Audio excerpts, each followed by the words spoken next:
Hello everyone, welcome to Initial Solution.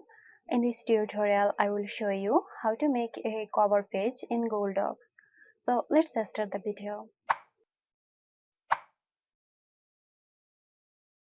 First, open Google Docs. You can create a new blank document or open an existing document.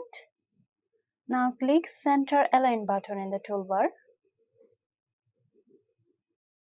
Press Enter a few times to move your content toward the middle of the page. Then type the title of your assignment, report, or project. Now select the title. You can make it bold and then you can change the font color and increase the font if needed.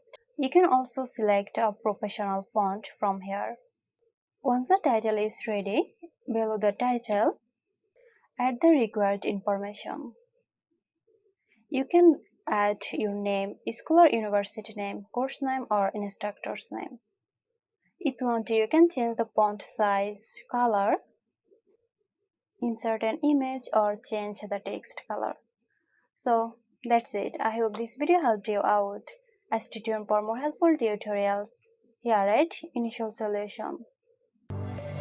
This video is sponsored by Girosoft. Girosoft offers graphic design, UI UX design, digital marketing and web development. Elevate your brand with Girosoft today. For more details, check the description box.